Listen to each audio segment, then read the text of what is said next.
Hola a todos, ¿cómo están? Yo soy Fanny y este video va a ser para hablar de mi top de lecturas del 2020. Vamos a comenzar con El amante de Marguerite Duras. En esta novela en realidad es un poco un relato autobiográfico porque Marguerite se crió en las colonias de Indochina. Ella escribe este relato en 1984, de hecho gana un premio, el premio Goncourt, y es llevada al cine en 1992. En realidad, pues se trataba de ella misma en su adolescencia, siendo una adolescente muy bella, pero muy pobre, que entra en una relación aparentemente por conveniencia con un joven chino muy acaudalado. Siento que tiene como muchísima sensibilidad, la forma en que narra todos los entornos, todos estos encuentros con este joven chino es bellísima, y sobre todo el desenlace es como un ¿por qué? ¿Por qué sucedió esto? Sí, es algo muy emotivo. Me parece como muy valiente también la forma en la que ella nos comparte estas partes y estas situaciones de su pasado. Entonces es un libro en realidad muy cortito, muy ligero, se lee muy rápido, pero muy recomendable. El siguiente libro del que quiero hablar es un poco distinto a lo que estaba habituada a leer y entramos un poquito en el tema de la espiritualidad. Se trata de Muchas vidas, muchos maestros, de Brian Weiss.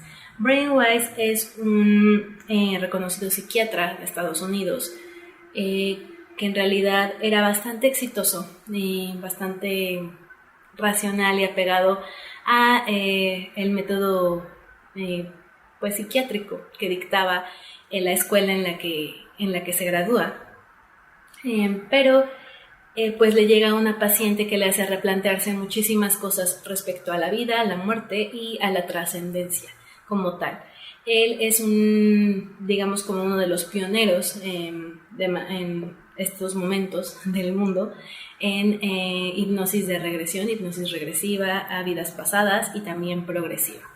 Elegí este libro porque fue, creo que, una de mis puertas principales para todo el camino espiritual que he experimentado durante 2020 y hasta el momento en 2021. Pero sí me hizo abrir y cuestionarme muchas cosas que yo tenía ya o que ya daba por hecho, al menos en mi cabeza, y también responderme y cuestionarme nuevas. Entonces es un libro como recomendable si ustedes ya se encuentran bastante dentro como de este mundo. Por ahí veía a Patti Cascar que mencionaba que pues ya no le aportó demasiado este libro, pero al menos como un primer acercamiento a todo este mundo, y no quiere decir que nos vayamos a apropiar o a adoptar todas las creencias que vienen en este libro, pero sí es un buen punto de replanteamiento de muchos pilares respecto a dogmas, cuestiones religiosas, que en realidad tampoco se mete tanto por ahí. Creo que es una probada a todo este mundo que también nos puede dar una perspectiva mucho más amplia del mundo que nos rodea y los procesos humanos y espirituales.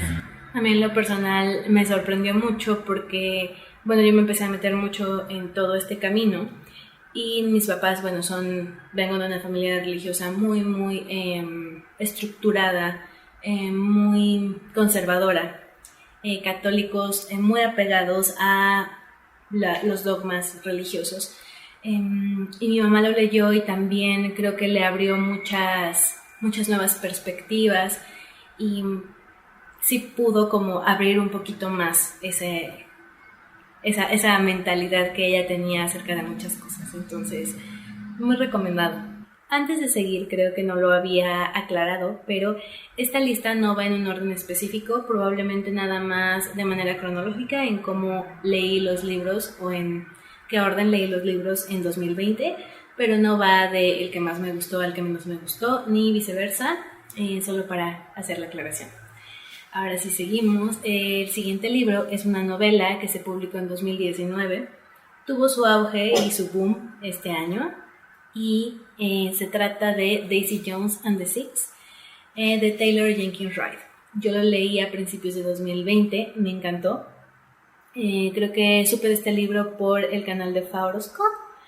Y ella, como bien decía, es una estructura narrativa en forma de entrevista. A mí me encantó, sí, es como si estuviéramos leyendo una entrevista de la Rolling Stone.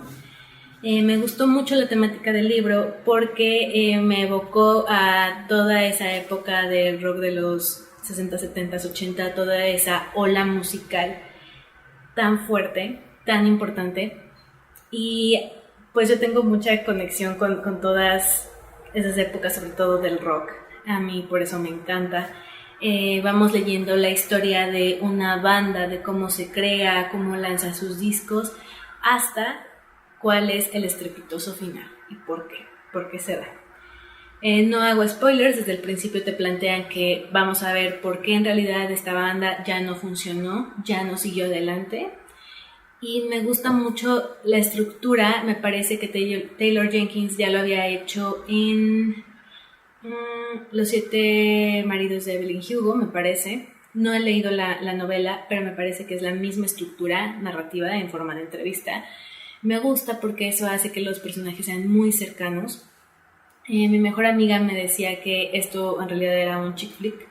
A mí, que no me gustan los chick flicks, no me lo pareció en realidad. Me parece que va mucho más allá de una historia de amor, sino que se enfoca en bastantes otras cosas, entornos, situaciones e incluso contexto social, de manera muy ligerita. No les voy a decir que inventa el hilo negro o que es una novela histórica, porque no lo es, pero me gusta cómo está ambientada, me gusta cómo está, cómo se va desarrollando. Sí te evoca muchísimo a toda esa escena rock. Los personajes los puedes ver claramente. A mí me daba la impresión de que estábamos hablando de una similitud de banda, de otra banda que en realidad sí existe. No me gustaría decirles aún, porque si la leen, más bien me gustaría saber a quién les evocó en realidad la banda The Six que ponemos aquí y a quién les evoca Daisy Jones. A mí sí hubo como un personaje muy particular de la música a quien me evoca Daisy Jones. Y pues sí, cuando te pones a ver en quién se basó la autora, lo hace de manera muy, muy correcta, muy bien vinculada a todas sus similitudes en la vida real. Obviamente no es tal cual la historia de la banda real, de la que les estoy hablando, pero claro que crea una historia de ficción muy, muy rica, que me parece muy agradable de leer, muy satisfactoria. Es un libro que se lee en realidad rápido. Tiene, la versión en inglés, porque no ha sido traducida de manera oficial a español. Tiene unas 350 páginas alrededor de esto. Y como les decía, ya que está ambientada un poquito estructurada como entrevista, pues en realidad se lee de manera muy, muy ágil.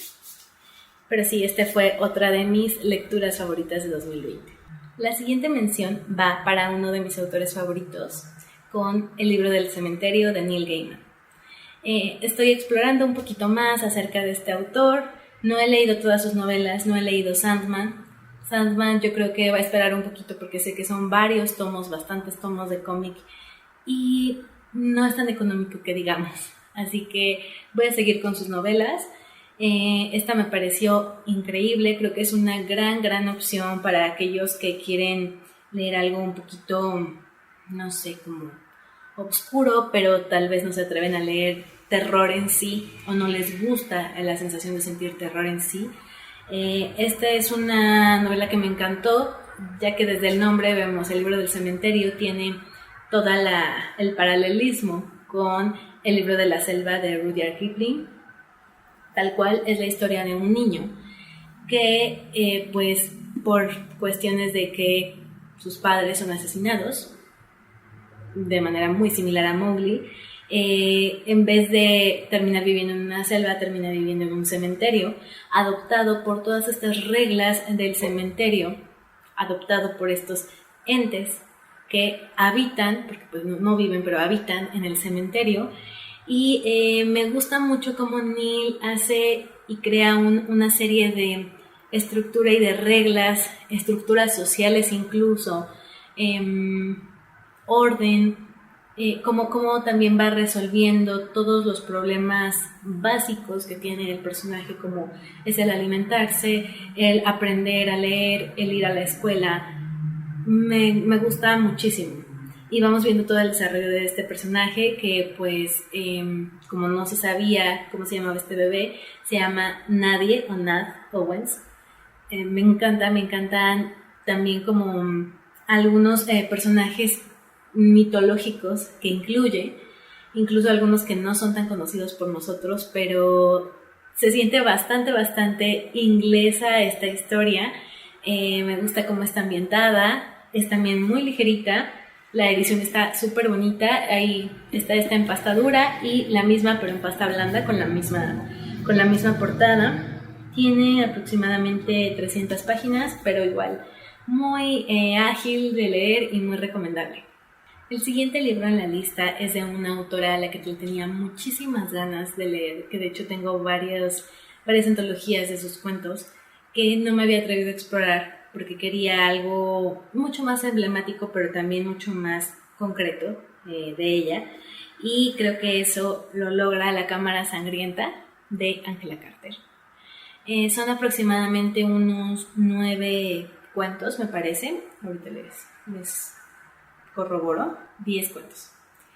Me gustaron en general todos. Son cuentos, algunos me parecieron bastante ligeros, bastante suaves, pero en general es una autora como que escribe de manera muy cruda, muy fuerte, aunque su estilo en realidad es bellísimo.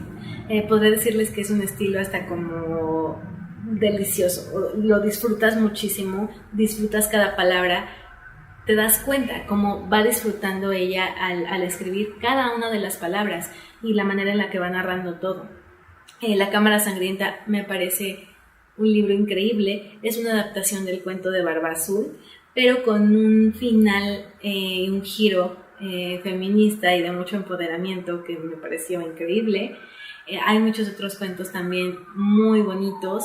Hay una adaptación también de Caperucita Roja que es la que viene en la portada, que también es increíble. Y creo que mis cuentos favoritos sí están entre La Cámara Sangrienta y La Dama de la Casa del Amor, que sé que puede ser un nombre así como medio extraño, pero la verdad me gustó mucho por la oscuridad que trae cada uno de los cuentos, pero también el desenlace, en la manera en que te va metiendo en la historia, en el que va a pasar, que generalmente no es algo que uno se espere. Me gustó muchísimo. Quiero leer ya también más de esta autora, me pareció muy buena. El siguiente libro es una novela que quise leer desde hace mucho tiempo, pero no me había dado la oportunidad. Es de un escritor que me gusta mucho. También amo la película, amo al director, me gusta mucho, es de mis favoritos. Y se trata de El Resplandor de Stephen King. Después de leer este libro, la verdad es que lo tengo que decir, la adaptación de Stanley Kubrick ya no me pareció tan buena como adaptación, tal vez como un film independiente o de manera, digamos, alejándolo o separándolo de la novela, del libro, me parece una buena ejecución, pero ya no me pareció una buena adaptación. El libro es muchísimo más denso, profundo, los personajes están mucho mejor desarrollados. Creo que se ve bastante de toda la perspectiva que tiene Stephen King como, pues desde su situación, que es un alcohólico, lo representa de manera muy exacta, muy precisa. También por eso estamos como toda la novela en esta disyuntiva de, bueno, es por los rezagos o por todo este síndrome de abstinencia que tiene un alcohólico lo que estamos presenciando en el personaje de Jack Torrance, o es algo más. Es bastante tétrico, es bastante angustiante todas las situaciones que nos presentan, va muy buen ritmo la narración, Algo que sentí que le faltó a Doctor Sueño, a la segunda parte, sentí que sobre todo al principio tiene mucha paja. A partir como de la mitad del libro se pone mucho mejor y los personajes están como también mucho más dinámicos. Pero sí, lo que creo que le pasó a Doctor Sueño, afortunadamente no le sucede a El Resplandor. El Resplandor creo que no le faltan ni le sobran palabras. Todo nos da como un contexto de el hotel, de todo lo que está ocurriendo, de cada uno de los personajes. Se les da su importancia a cada uno de nuestros 3 personajes principales, que son Jack, Wendy y Danny. Me parecen, sí, de la misma manera importantes los 3. Yo había leído de Stephen King, había leído Misery y había leído It.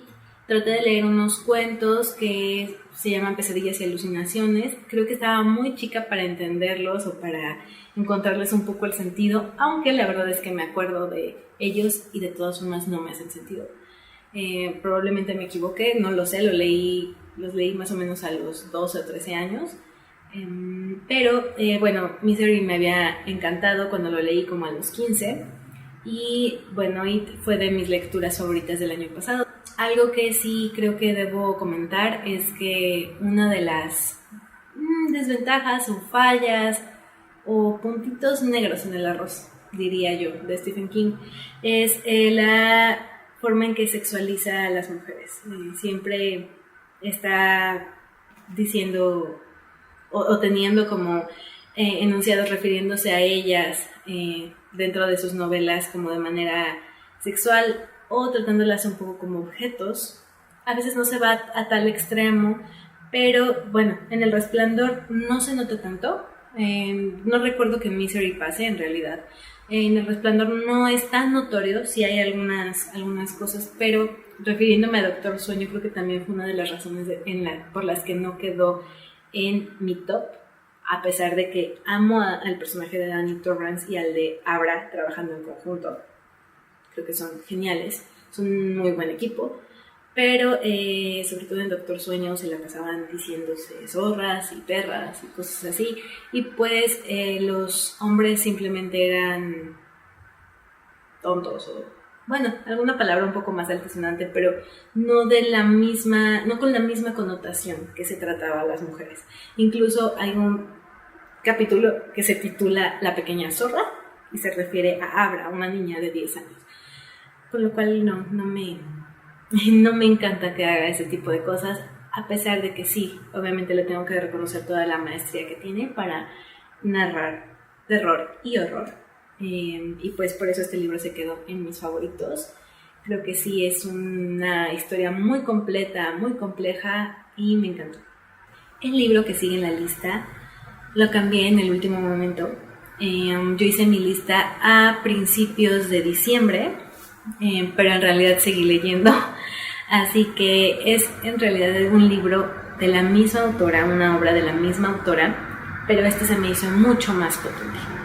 Y hablo de Homebody de Rupi Kaur, que en realidad fue una de las obras literarias más esperadas de mi 2020, si no es que la única que yo estaba esperando con ansias.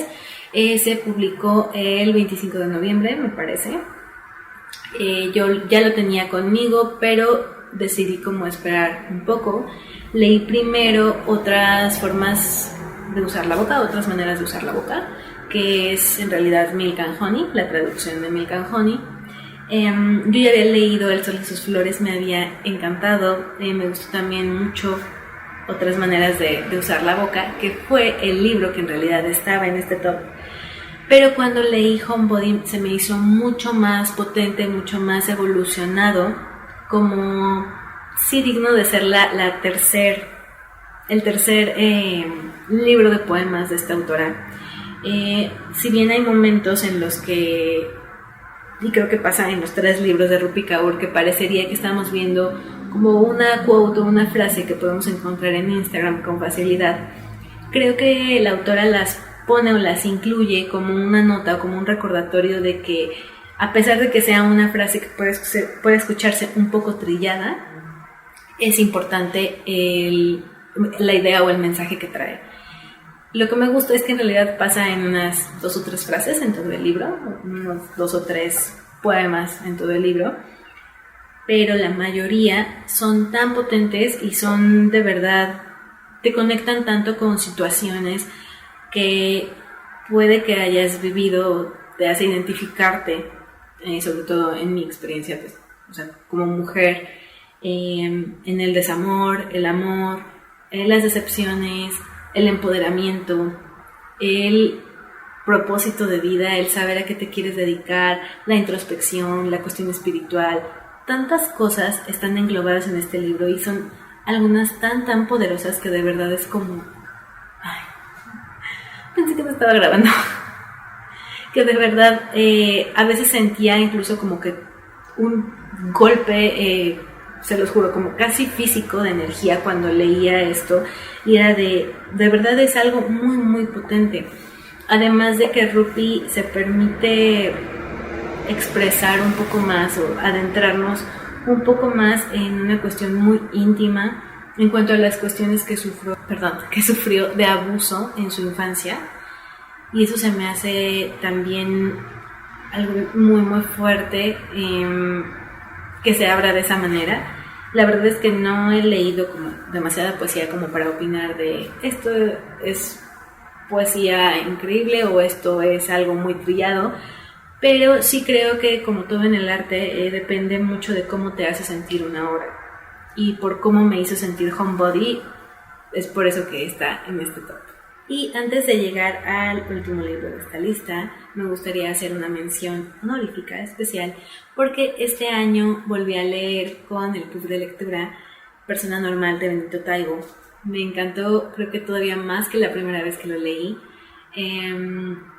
Así que iba a entrar en este top, pero ya he estado en tops anteriores porque pues ya no es la primera vez que lo leí. Solo quería mencionarlo porque sigue abriéndome una y otra vez las puertas a este mundo literario, sigue dándome como ese empuje, esa motivación para todo lo que hago respecto a los libros, a disfrutarlos, no es que todavía más de lo que lo hacía anteriormente. Entonces es una mención muy especial, además de que hizo que conectáramos de una manera distinta en el club. Creo que fue un gran libro para empezar el club, fue la primera lectura que hicimos.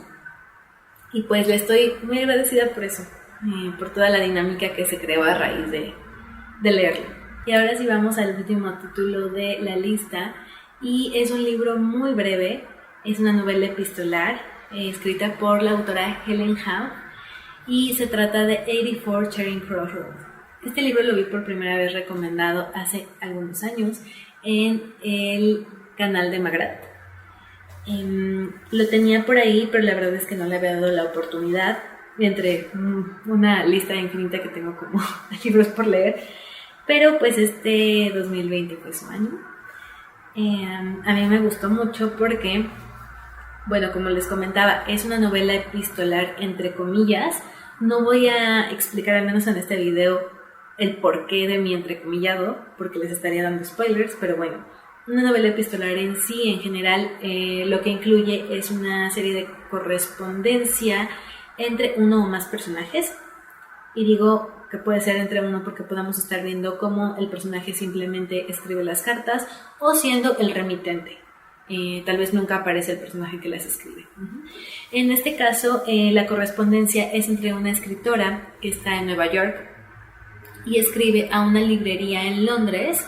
Es una librería independiente, pero que se especializa como en estos libros muy difíciles de encontrar, o ediciones especiales, o libros como muy específicos.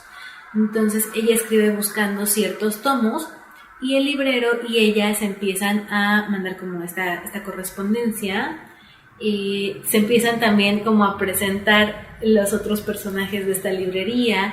Vemos cómo cambia el contexto que cada grupito está viviendo, el de la escritora y pues los libreros, y cómo se empieza también a generar una relación, una amistad entre los dos lados de estas cartas, ¿no? entre estos dos extremos.